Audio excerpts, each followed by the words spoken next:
Good afternoon to all of you, and again, our warmest thanks to SNCF for hosting this conference at this former headquarters, and also to histoire for supporting this international conference. Thank you very much. Just to introduce myself, my name is Paul Veron. I made all my professional life at the International Union of Railways, UIC, which was founded 103 years ago with a mission to organize international cooperation among railways. Currently, 200 railways from all 5 continents.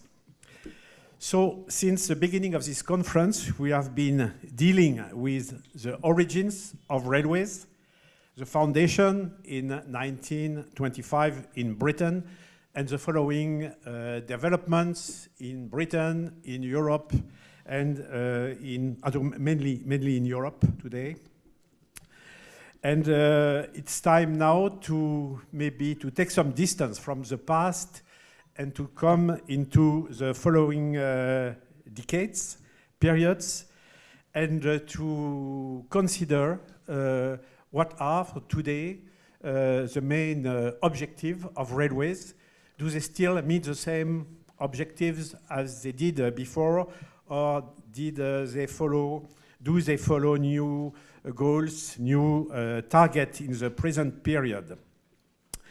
We could see through the different presentations that at the time of their foundation, the main objectives for railways were innovation, technical progress, contribution to economic growth and welfare, unification of territories, military purposes, political purposes, and so on.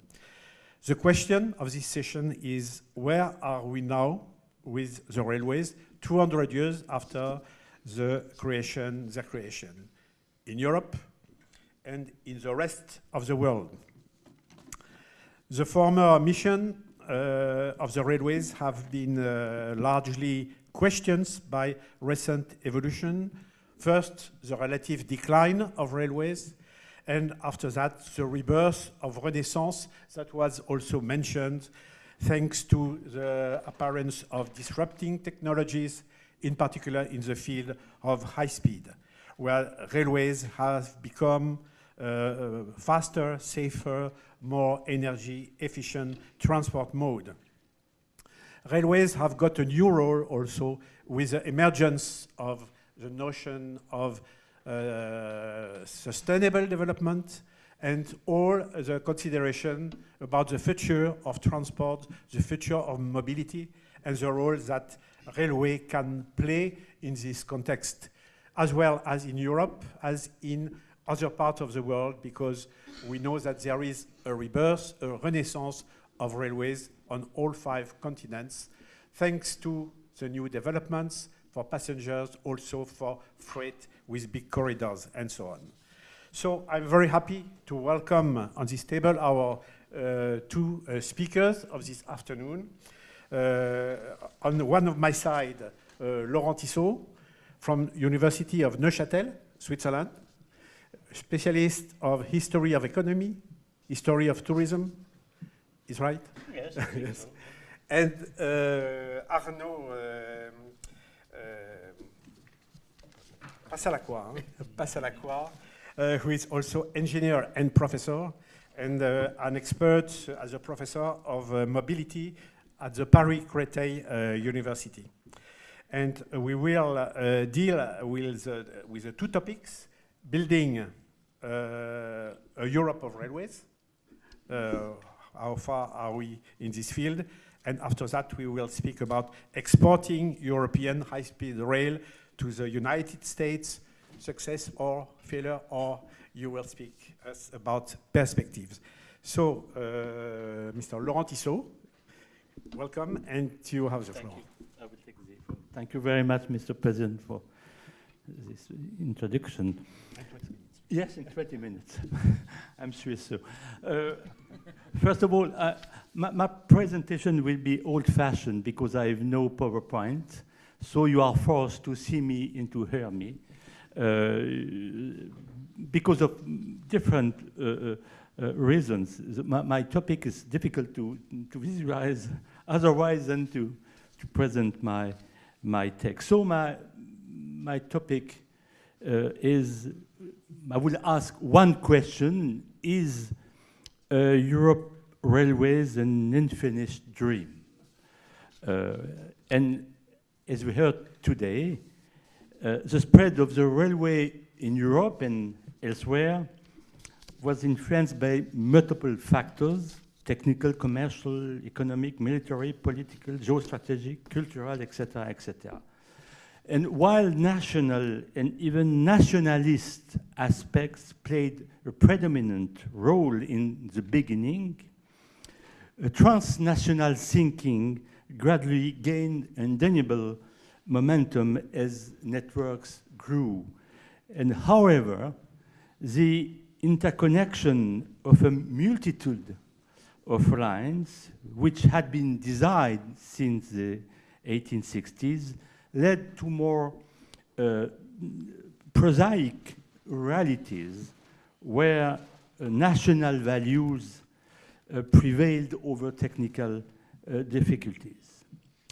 And at a time when the state, in the modern sense of the term, was being built, public authorities saw no reason why they should take a backseat to the emerging imperial and imperialist ambitions. So the creation of a national network, the cost of which could reach colossal sums, was sufficient to demonstrate the superiority of the achievements of the various countries. So thinking about a European railway system, if we stick to this IRHA, could only be conceived within a new order bringing together technology, law, and governance that transcends the specific characteristic of national territories on the one hand and the nature of companies of the other. So from this perspective, it is easy to argue that from the birth of the railway 200 years ago to the present day, the same obstacles, resistance, and even opposition have marked the development of an international or transnational network. In fact, we are facing a twofold problem. On one hand, we have to take into account temporality which goes with the radical changes in the technical conception of the object in the long term. On the other hand, we have to take into account the global environment to which the object is connected and which in some way creates the system. So different steps constituted the beginning of a progressive integration of railways on the level of tariffs, schedules, usage, and exchange of rolling stocks, as well as uniform rules of administrative procedures. I'm not going to list them here. It would take too long. For example, as early as 1872, the European Conference on Schedules issued the first measures concerning an international service of passengers trains and international connections. In this respect, the creation of the Association of International Congress of Railways represented an achievement because it tried to find new ways of improving the construction of an operation of railways by comparing national experiences.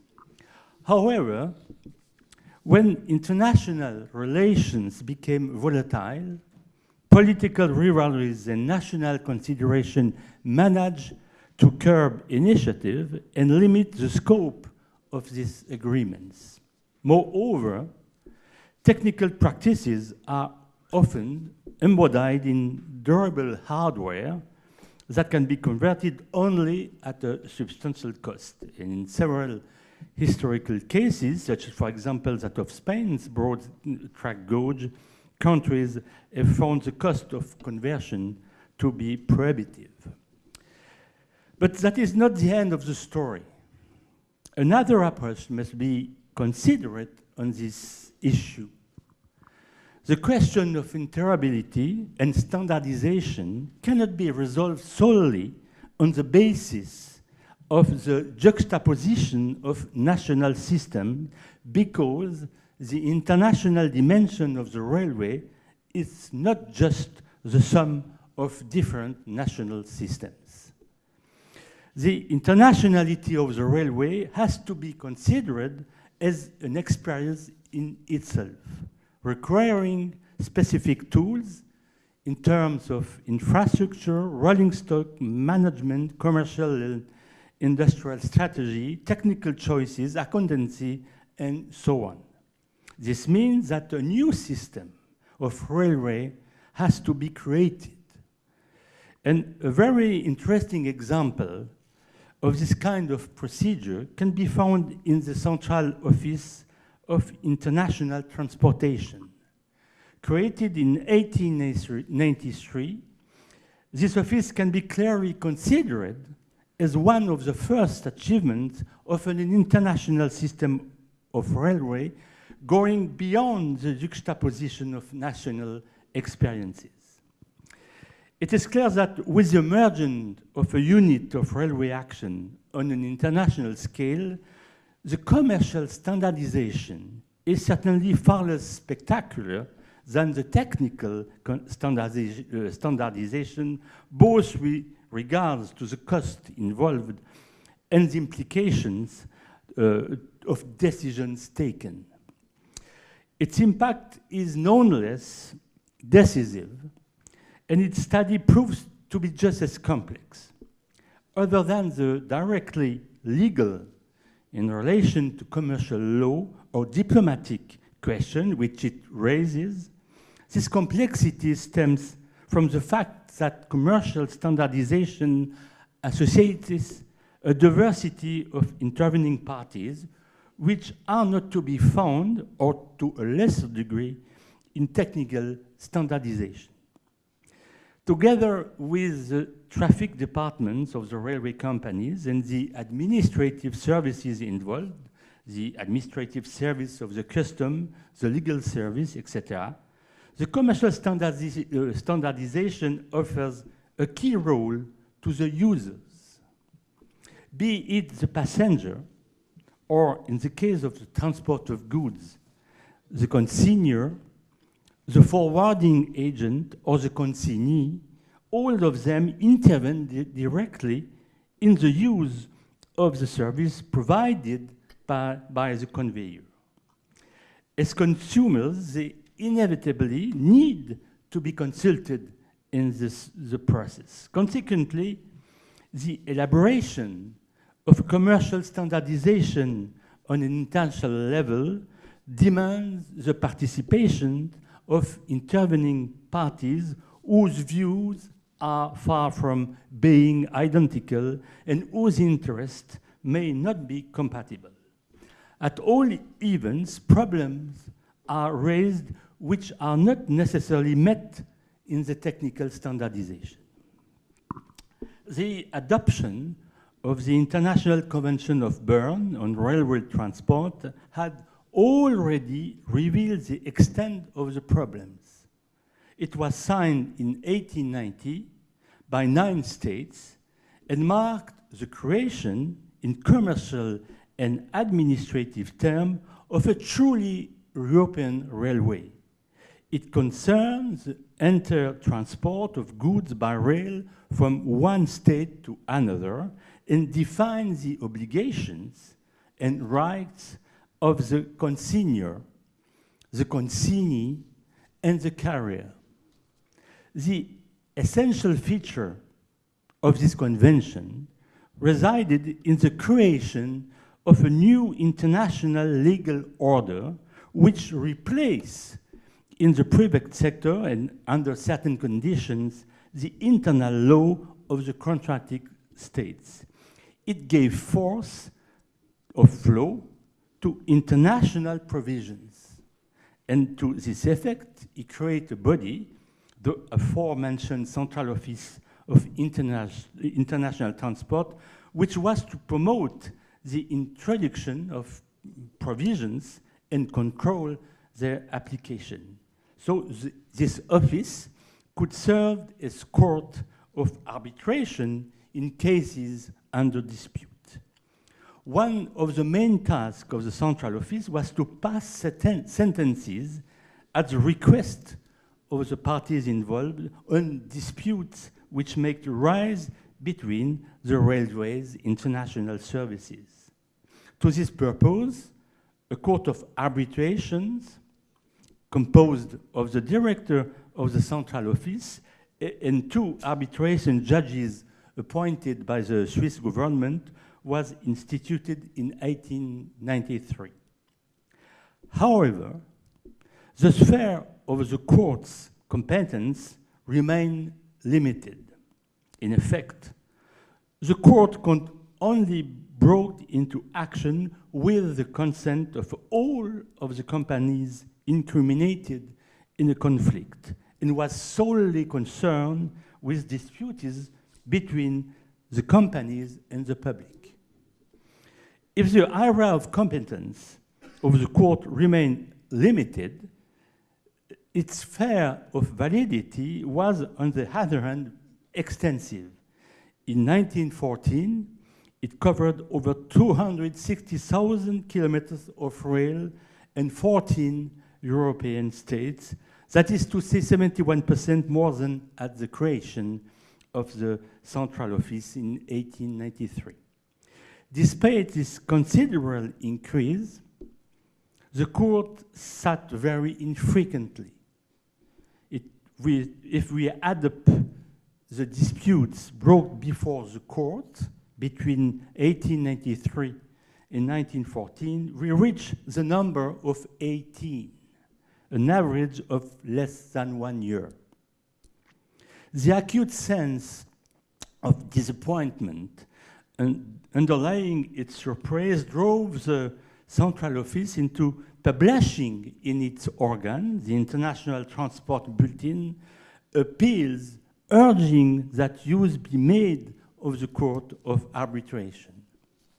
Such feelings were intensified by the fact that this weakness in quantity was accompanied by a weakness in quality. On the whole, the disputes brought before the court concerned affairs of little financial import.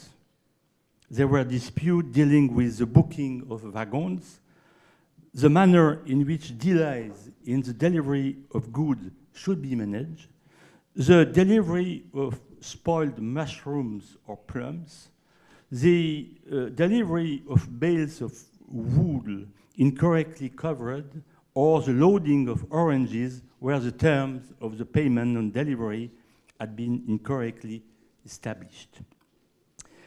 It is more difficult to ascertain the reason why the court was insufficiently referred to. On the whole, the International Convention of Bern was well received. Its principles, drawn up so laboriously, were yet well accepted by the different partners. It is clear that the non-use of the Court of Arbitration revealed the mistrust with which the railway companies regarded this office, mistrust which was strongly felt in Bern and became apparent in the administrative reports of the Central Office. To conclude, the example of the Central Office gives a clear insight into the complexity of the question of railway internalization. But there is more to it than that. It shows the incapacity of the railway authority to put in action the actual politics for the creation of an international railway system, which is not just the minimal juxtaposition of national systems. It is clear that the opposition between very dissenting national experiences bore open the achievements and dominated this issue. This is not to deny the progress that has been made over the past 200 years in a context where competition from cars, lorries, and airplanes has radically changed conditions, and we saw with the TGV Lyria, the Eurostar with the night trains. But following the new convention on international rail traffic in 1980, the Central Office of International Transport was replaced in 1985 by the Intergovernmental Organization for International Rail Transport, or OTIF, which included 46 member states in 2011. So let us take comfort in the words of Alphonse de Lamartine, who, following the Meudon accident, addressed the Chamber of Deputies on 11th of May 1842 with his famous apostrophe: civilization is also a battlefield where many fall for the advancement of all. Let us pity them, let us pity ourselves, and let us march on. Thank you very much for this. Thank you. Thank you very much, Laurent Tissot. It was really like a Swiss clock. Exactly. Thank you very much. And there are interesting things we will come later on these issues. Now I give the floor to Arnaud Passalacqua. We will jump a little bit outside Europe and direction the United States, and about temptation to introduce high-speed rail like it is currently developed in Europe, in the United States. Arnaud, you have the floor. Thank you very much, and thank you very much for the association for this wonderful conference. Here you are in Disney World.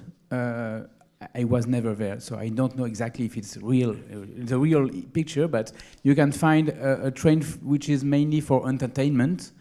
And during the 20 minutes to come, I will try to shed light on the few people that imagine that maybe a TGV could also be found there during the 1980s. So three parts, just some elements on what is the TGV in the 1980s, or just before when it is achieved. Second part, why the French engineers and states imagined that they could export the TGV to the United States. And then a third part on the impossibility of translation of a TGV into US terms. So what was just the TGV in the 1980s, but I think that many of you know quite well the history of high-speed trains in Europe. We can just remind that the TGV is a kind of reaction to the Shinkansen, of course, but also to other means of transportation, such as the aérotrain in the 60s France, and also, of course, to the growing air traffic, and also the car, but mainly it's not the main driver for the TGV. Yes, okay. The TGV is also the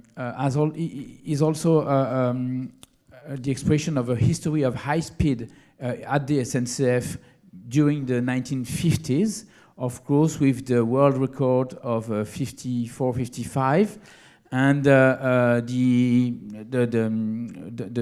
few trains that were high-speed trains. I don't know if it's really high-speed, but over 200 kilometers on some part of the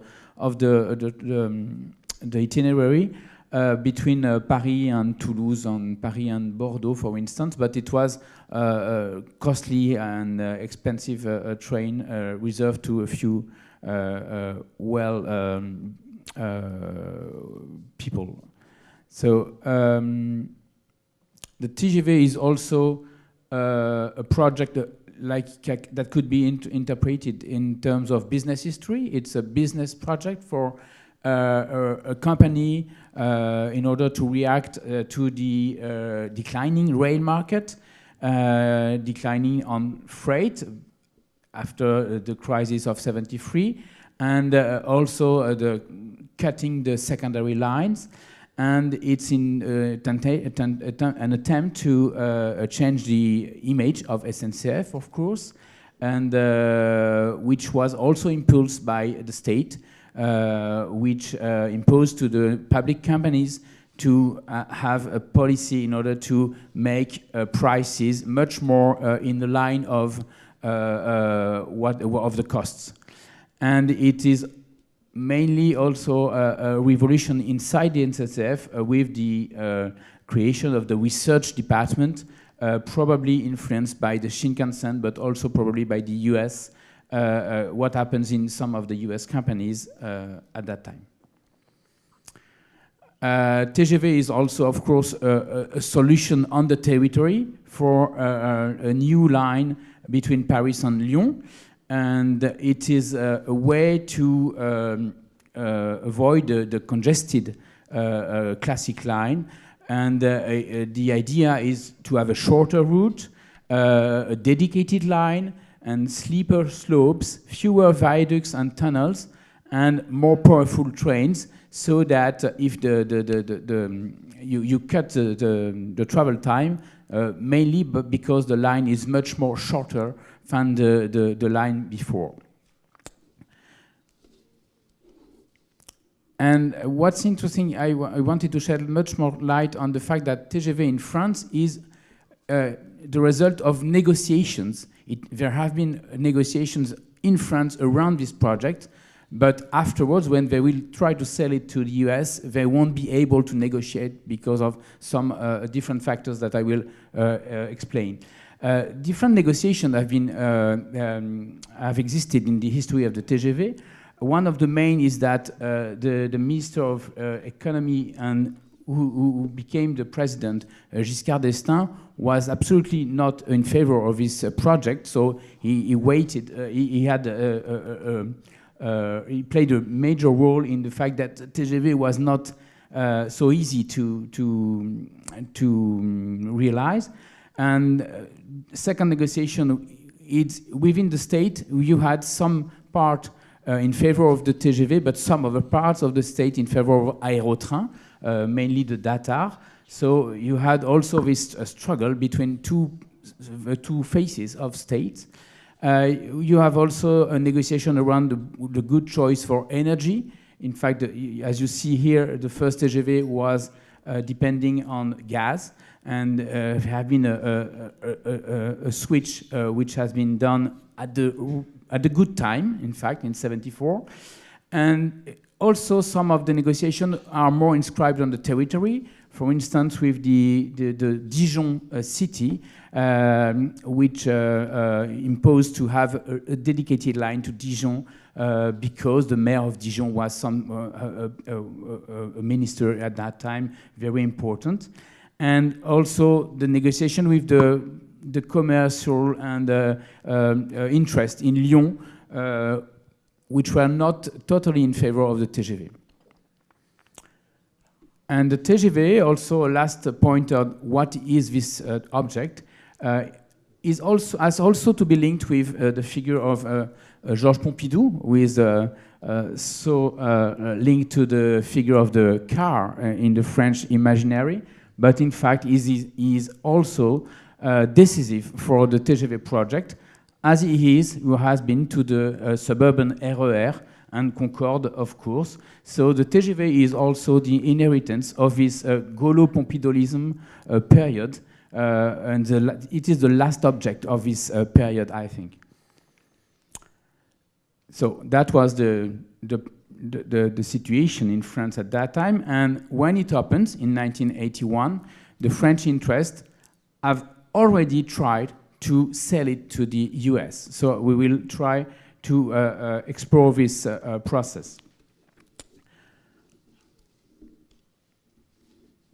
Yeah, I don't know if anyone can see who is this woman. Probably not. Edith Cresson, cutting her vegetables in her kitchen during the 70s. She is well known for having, because she has been the prime minister in the 1990s, but during the 1970s, she is one of the main person in the Socialist Party, and then she will become the foreign trade minister during the 1983-84, and she will go to the US in order to sell cheese and airplanes with Dassault and TGV. And so she will be in the socialist government in charge of selling outside and notably in the US, the French expertise and French products. And there is also the driver for this attempt of selling TGV is very linked with this, let's say, socialist program, because there is a discourse on employment. TGV is something which can give much employment to the and jobs to the French territories along the line. Le Creusot, for instance, and so many, Belfort, of course, not so far, so many places where the activity of producing TGV could be interesting by the fact to sell TGV outside and mainly in the US. In the US is a priority for the French, but not only for the French. I will show you that other countries try to sell also high-speed train, or not so high-speed, but trains to the US at that time. And they see the US as a place where the competition will be there, because there is no manufacturer of a high-speed train in the US. So all the foreign competitors think that the competition will be in the US. It will be the place to impose your solution, and then you will sell it all over the world. And in the US, they identify a lot of corridors. Of course, the Northeast Corridor is the main focus, is mainly the spirits, but it's not easy, because it crosses 13 states, I think, and it's very, very difficult to have a kind of project at that scale. But you have many other corridors, and we will speak about Tampa, Orlando, Miami, which is one of the two corridors that focuses mainly the French spirits with the Texas. So Florida, for them, is something very promising. You've got the growth of population, of economy, and urbanization. And you also have Disney World with a new kind of new town founded by Disney at that time, which is called Epcot, opened in 1982. And you see here the ceremony of opening of this city. So there is something promising in this growing state, in fact. The French interests are not the only one to try to sell something to the US. You've got the Japanese with the Shinkansen, who are there before, at the end of the 70s. They are in different states. You've got Japanese engineers trying to sell the Shinkansen. You also find British competition with a diesel solution without new lines, so it's much more cheaper. You have also the German interest with the magnetic levitation trains, but it's not totally reliable at that time, and it's very expensive. And you also have the new competitor Bombardier, coming from the snowmobile, and that the other are regarding from the top and saying, okay, it's, they don't know how to build trains. They just use foreign licenses.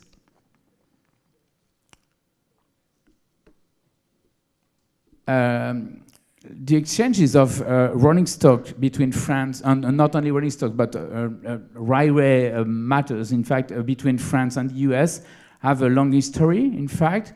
On the one side, for instance, Thomson Houston and the importation of tramways and solutions during the 19th century from the US to France, and the Marshall Plan, of course, with lots of locomotives coming from the US. But there is another side in the 70s with SNCF realizing studies on the neck, for instance, for Amtrak, and selling some rolling stock. Here you see the turbo train, which have been sold for some of the US corridors. And you also have the US version of the aérotrain realized by Rohr. And lastly, of course, just a landscape to remind you what is the landscape of mobility in the US at that time. Of course, it is dominated by automobile and aircraft. And the second, after these two solutions, you find, of course, coaches. And the last solution is trains, of course. And train, when you have a look at train, you first think about freight trains with much more than 400 companies. And passenger train is also the last thing on which you think, in fact. So my last part is why it did not happen. The impossibility of selling a TGV to the US. I will be quick on that point, but there have been a lot of things to say. If you've got a model of TGV in the US, but it's not a real it's not a real rolling stock. Edith Cresson wanted to make one of the TGV go to the US, but it was absolutely not possible due to safety constraints in the US, which are absolutely not the same as in Europe.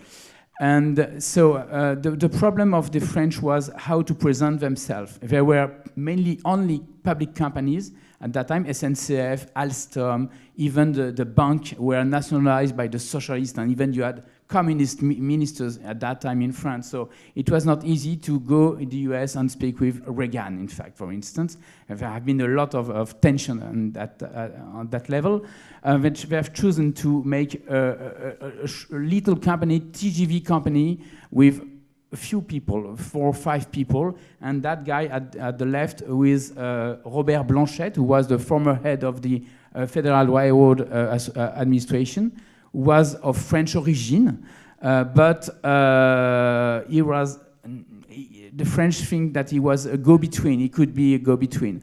But in fact, it did not work like the French, and he had a lot of habits that were the habits of a consultant with a lot of money, with the use of external experts, and that was absolutely not the way the French worked, in fact, with all done in the SNCF inside, and no money. Okay. And the salary, for instance, of Blanchet was awful for the French authorities. They did not understand how much he was paid for a half-time job, in fact, because he has other business at the same time, of course.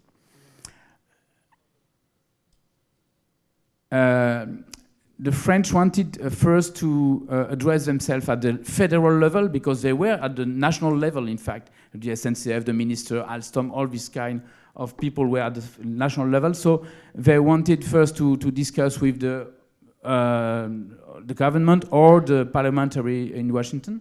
But in fact, there was no interest at all for trains at that level. And even Reagan wanted to cut the subvention to Amtrak. That was one of his mottos. So it was absolutely not a good level to discuss with. At the level of the state of Florida, lots of people were in fact interested. First, the governor Graham, who was on the other side, on the right side of the last picture. He was interested, but it was not so easy for him on the political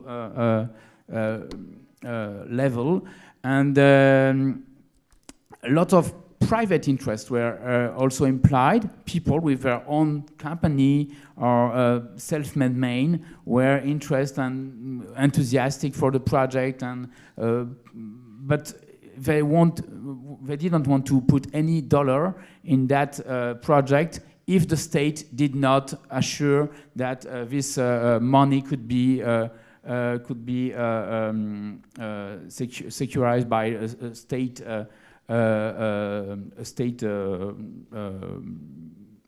let's say appui, support, yeah. And the last actor that was not interested at all is Disney, of course. Disney wants people to stay in their park and absolutely not to go very fast from a part of another of the state of Florida. So they want to make them here and spend a lot of money during 2 or 3 days. So they're absolutely not interested by the project, but the French use a lot of, in order to make their project profitable, they use a lot of tourists in the socio-economical models. They had a lot of tourists going to Disney in order to make it profitable, but it's only an imagination. And the framework, I won't speak about the framework, but the last point is that one of the interesting points of these exchanges are the visits that the US enthusiasts, let's say businessmen mainly, spend in France. And some of them take for the first time the train of their life when they arrive in France, or they have done it in the Shinkansen in Japan. They have not taken the train in the US during their life. And the visits are very interesting. They are inscribing the TGV in the terroir, in fact, in the Bourgogne. Here you have Paul Bocuse, the famous chef of the Lyon gastronomy, and you've got all the wine at the Hospice de Beaune and so on. And so the TGV is inscribed in its territory, and it's something that probably is also an obstacle to make it go outside on the other side of the Atlantic, because it's too much rooted in its territory. J'ai presque fini. And the last are the dead ends of the Americanization of the TGV. You've a lot of problems, in fact. The accounting style are absolutely not the same, so the French are not able to prove that it can be profitable. There is no link with real estate. In fact, between Paris and Lyon, it's absolutely not financed by real estate, and the Americans want it to be financed by real estate. A lot of problems on which the urban patterns of the US city absolutely not the same as in Europe. So where to place the station, it's a problem. And the US say, okay, maybe you can put them in the airport, which is not something that the French can imagine at that time. So lots of problems. And my last slide, I will go there. It's the counterexample, because at the same time, in fact, the French are successful in selling one of their TGV in Korea, in South Korea, and at the end of the 1980s. And what is striking is that South Korea is so near from France, in fact. You've got Colbertism, you've got the planning capacity, you've got dense urban forms, you've got 2 major cities, Seoul and Busan, you've got a strong demand, a strong rail sector, and low platforms too. so that the success of South Korea is maybe the only counterexample, but it was not expected to be the main success of the French industry. That's all. Thank you very much.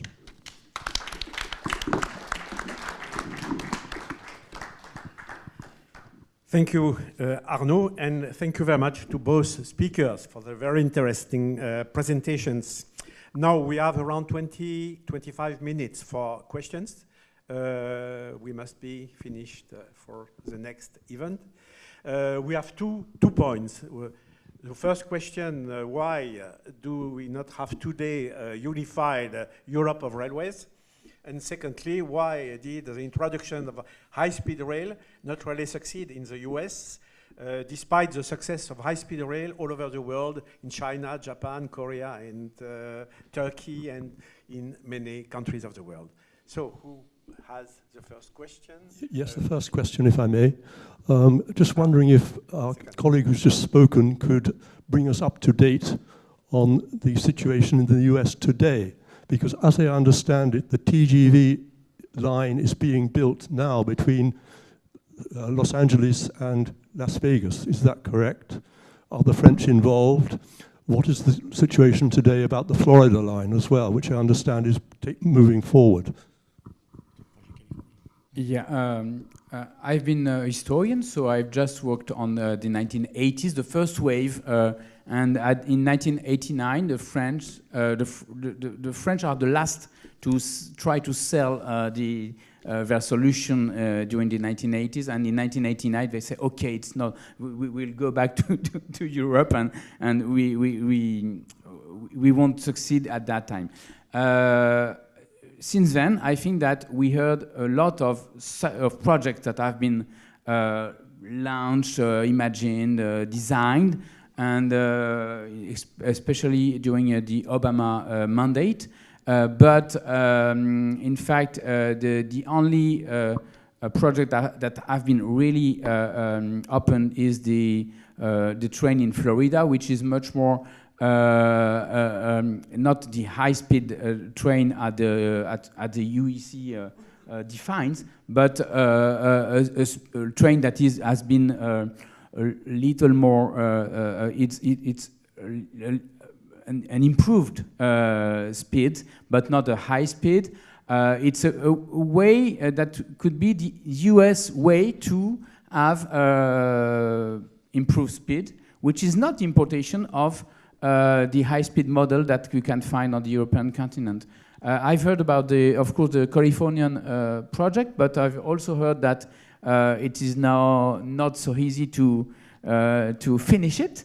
And so it's a recurring story. You also always hear about a project that could be done, that even can be, the works can begin, but okay, it's kind of a recurring story and a long-term, I don't know, phantasm, I don't know.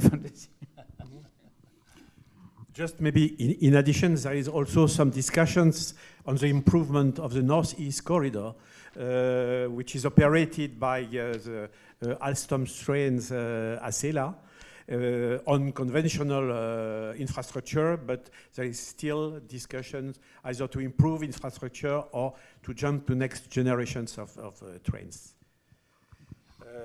Monsieur Bonneau, je crois. Merci, merci beaucoup à vous deux. Oh, I speak English maybe. Just two questions concerning European transnational traffic. We could argue with Laurent that there has been some successes in passenger trains, which you mentioned. I think we are far behind in freight trains. And one of the reasons is that the traffic agreement system still is mainly bilateral, which means each convoy, each train has to get an agreement from the other network, and it does not accommodate the needs for traffic today. Would you say that history tells us we could organize this maybe a bit differently, Or, for instance, take the example of air traffic with Eurocontrol, with an integrated system at the European level, so sort of multilateral system to facilitate the development of transnational freight traffic. And the question to Arnaud concerning the US TGV, which rightly when we see the US in the 80s, ideal market for high speed and no thing in the 2020s. It's a wonder. But you rightly mentioned that traffic or transportation in the US is a duopoly between cars and airlines. Are those not the two elephants in the room, which means the lobbying from both the car industry, roads, etc., and the airlines, which is extremely powerful in the US and was certainly very, very powerful in the 80s, played a big role in the TGV absence? Okay. Thank you. Well, there is a huge gap between theory and practicability. You mentioned, in fact, two organisms or two ambitions. But if we take the example of what happened in the Saint-Gothard with a new line, and it was inaugurated 10 years ago, I think so, yes. And it was for the Swiss, yes, we are European, we are the center of the continent, and we will develop the transportation of goods by train. 40 million of Swiss francs were involved, so it's not so, well, it's a huge sums. And what happens, and I'm nothing against German, but now the Germans are still, well, they are still trying to find money to adapt their infrastructure in Germany to assure the transportation directly from the north of Europe to the south. Well, again, the national specificities for, well, good or bad reasons are emerging, are, well, who've put freight in the process. And now what we see, that the quantity of goods transported by rail are diminishing. And of course, you mentioned for the US the lobby of the rail, the airplanes company. Here in Europe, we have the lobby of the lorries company. They are against, of course, these facilities, and we have, it's a market. And I don't know, I hope that in the future we'll see a European railway, but I don't think it's for tomorrow.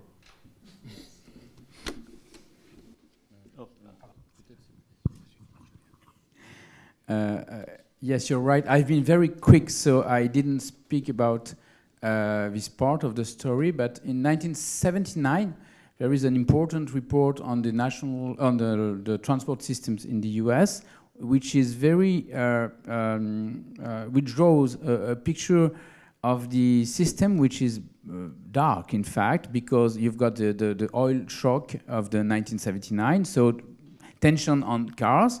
On the airports, a lot of congestion. In fact, of people, too many people in the airports. The airports are too narrow, so we have also this problem of how we'll deal with that.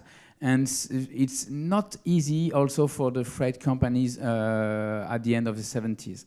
So some people there in the US think that maybe the high-speed train could be a solution because we've got problems on cars and airports.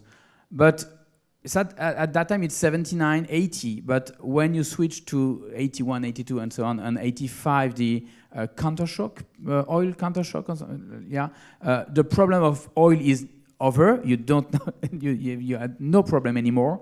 And there have been a liberalization of the air traffic, and the emerging low-cost companies, Southwest, at the end of 70s. So the problem is solved at the middle of the 80s, and no one anymore is interested by trains. Just the French are the last one to be interested by the high-speed train in the US. Good afternoon. Thank you very much for both presentations. I have a question for Monsieur Tissot, because you have spoken about how we started to try to standardize in Europe all the railway system. You say that OTIF is already alive, even if maybe now on the standardization is by the European Union. But there is two things that it happens between the beginning of the 20th century and the moment that the European Union start to standardize the railway. That is the electrification of the railway, and that is also, and there is another thing that I don't remember now. But anyway, I mean, in that moment, it could be maybe a good moment in order also to say, okay, we have not do nothing before in order to be in one standard, but this time we will try to do. And the signalization system, that is the other thing, the electricity and the signalization system. And both of them are the bad moment, because the reality today is that both of them are national decision without any kind of a standard in Europe. Yes, you mentioned the technical standardization, but this organization, the central office, was involved in the commercial standardization. It's another aspect of the transport. As the electrification is concerned, so it's not my fault, but the Swiss was very innovative. They were the first to try to electrify from 1920s. Most of the network was electrified, but well, it was different in other countries because the Swiss lacks supply of coal, and it was not the case for other countries. So there is very practical consideration we have to take into account. But of course, the technical considerations are important. We can divide the transport and okay for commercial aspect, but not for the technical aspect. They are linked, of course. We have a system, and we know that the system are composed of different aspects.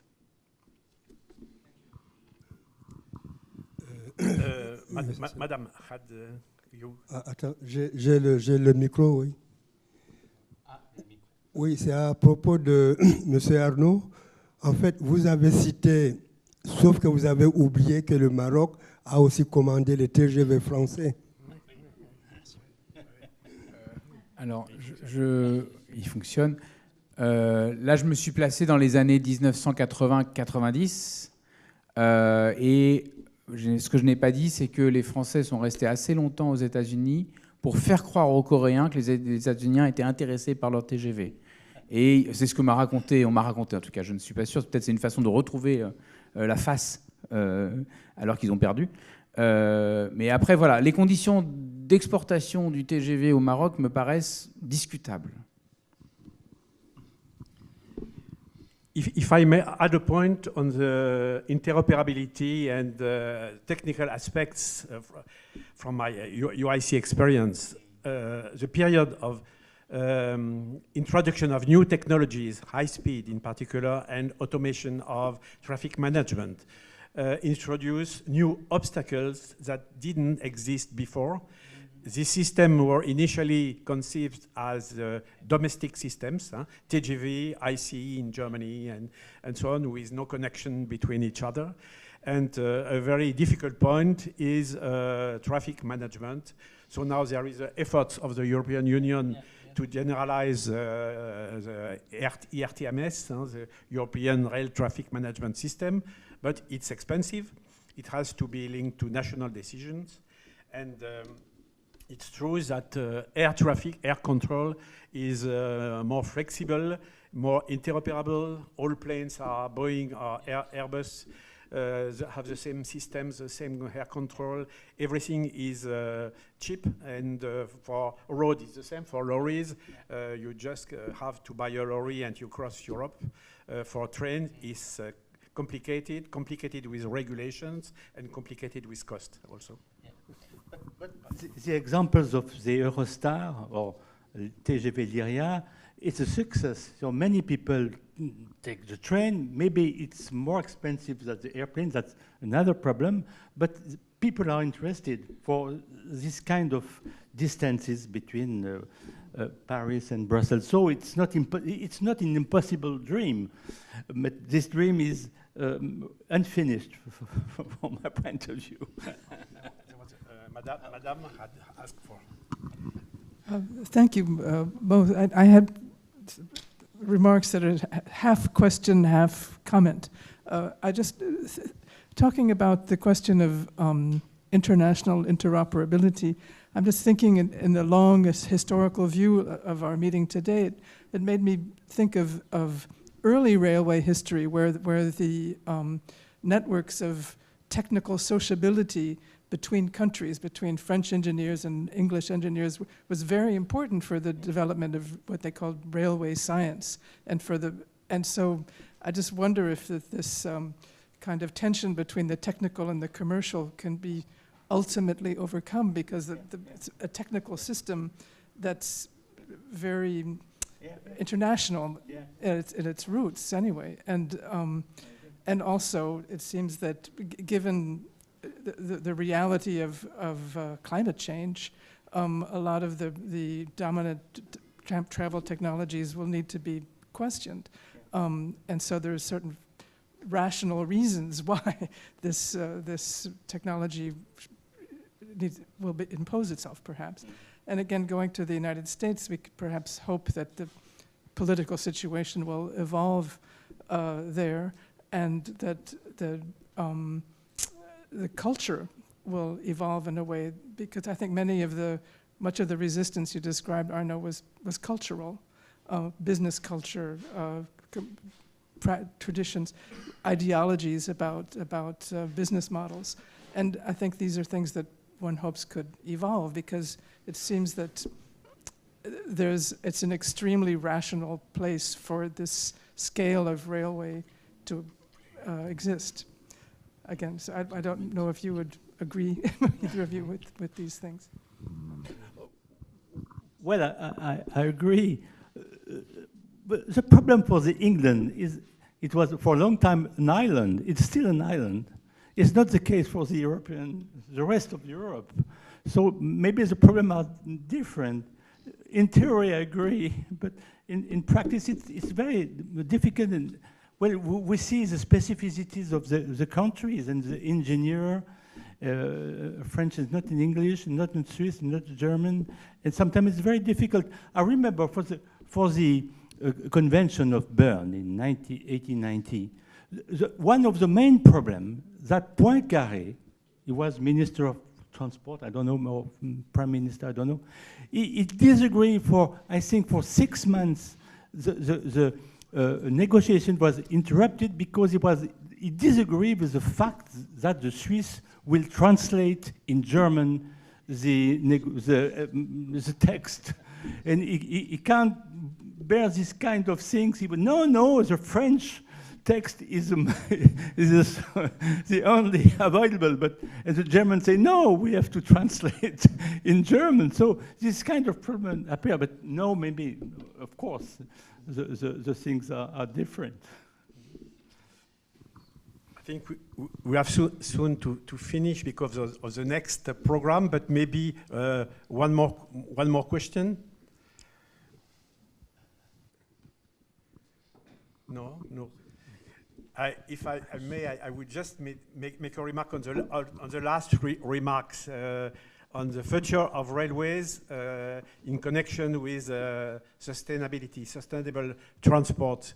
I think in really all countries of the world, railway is very high on the agenda of the transport policies and environmental policies, and they will attract investment from national funds, but also from the international banks and European Union and European Investment Bank and African Bank and Asian Development Bank and so on. So there will be a future for all railways because of this advantage, even if they are maybe less successful in other terms of the market for the cost, attractivity, and flexibility, lack of flexibility, and so on. But it will be certainly the biggest advantage of the rail transport for future developments in the world, on all 5 continents. Thank you very much. I think we have to give back the floor to the organizers. Thank you very much to our 2 speakers. Thank you very much, and thank you very much to the floor.